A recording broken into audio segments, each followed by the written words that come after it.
The Supreme Court has gutted the Voters' Rights Act, and they've arrested James Comey on, I believe, very trumped up charges. I'm Mark. This is Marxisms. Like, subscribe, comment, share, all that stuff. Yeah. So the Supreme Court decision is kind of disastrous. Their big complaint is that these districts are they're stretched out to create districts that were where an African American could actually be elected. And the reason why they did that was because before the Civil Rights and Voters' Rights Act, all the congressional districts were gerrymandered so that white people would be elected only. So now that doesn't matter anymore because there's no more racism, right? Wrong.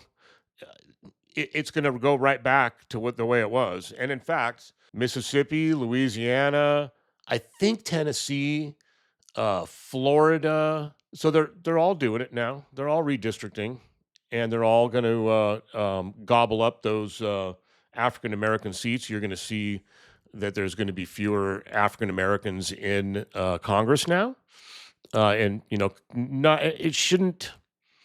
Some of this won't affect the 2026 midterms, and hopefully things can change in the meantime. Unfortunately, the Supreme Court is going to be an issue.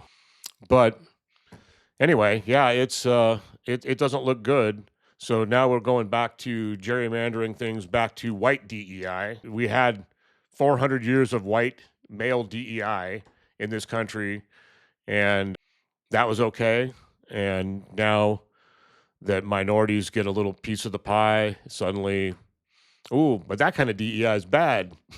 Okay. All right. Now, James Comey was arrested for posting a picture on social media that in shells spelled out 8647. Well, it didn't spell it out. It had the numbers 8647. Well, they've arrested him for threatening to kill the president of the United States. That's the charge. I think that's kind of silly. I'm pretty sure that was not Comey's intent. It's a really common term going back to like the 30s. But the restaurant business, I was in the restaurant business as a kid, and we used it all the time. It's like, yeah, that guy doesn't want the Caesar salad, so let's 86 the Caesar salad, and that just means you pull it and don't serve it to him. That's no longer going out. You're getting rid of it, and yes, it could mean getting rid of him permanently, but I don't think that's what Comey's intent is. Most of us that do politics and stuff like that, we believe in peaceful politics. I don't believe in political violence. I condemn these assassination attempts against Trump. I condemn this recent one. These guys are nuts. Okay, I don't like Trump. I don't like his policies. I think he's dangerous. I don't think we should be doing that. We have elections, and we should be going through with those elections. I know based on what's going on with the Supreme Court and stuff like that, we have some problems, but we're not there yet. Okay. Let's not be violent. I mean, it's not the way to go about it. We have to condemn that, and we have to. Things are starting to change. Even Republicans are starting to figure this out. Yeah, well, some of them certainly have. Marjorie Taylor Greene definitely has, which was just a shocker to me. But I'm thrilled. Yeah, this James Comey thing. It's probably going to go nowhere. But this kind of thing. This is dangerous. He's just, he claims that they were, and maybe there was a little political motivation towards. Going after Trump, but there was also good reason to as well. I mean, it was pretty clear that, he's been defrauding people for a long time. I mean, just sitting back and watching his life unfold as just a regular citizen because he's always in the news and whatnot.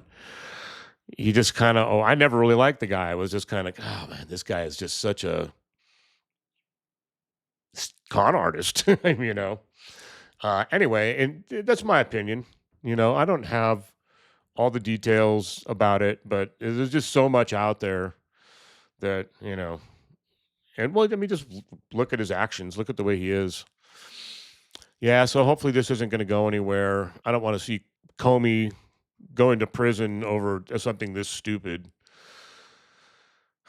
things are deteriorating fast. And so now, and we have all these issues with Iran. It looks like we are running out of missiles. I talked about this not too long ago.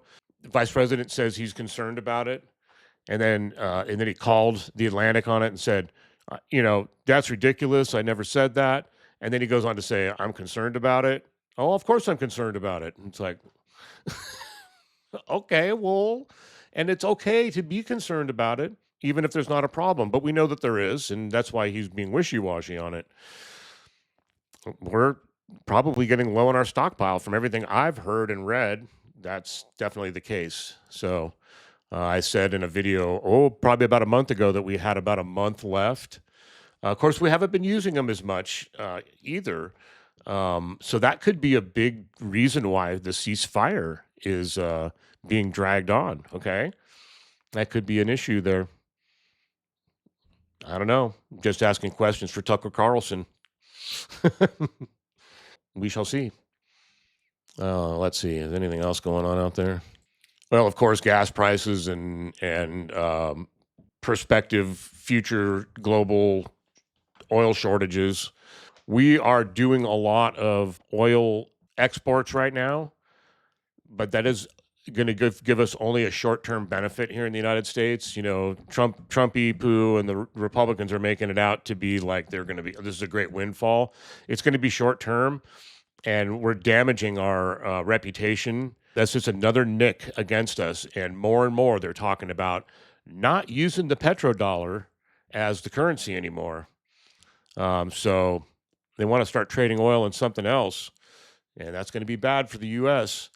But I don't think Trump cares about that, because I think Trump ultimately doesn't care about the U.S. and what happens to it, that his family is going to make money on crypto, and that's what they want.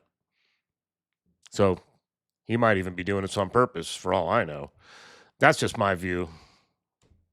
I could be wrong. I've been wrong before. Anyway, peace. Check out these videos.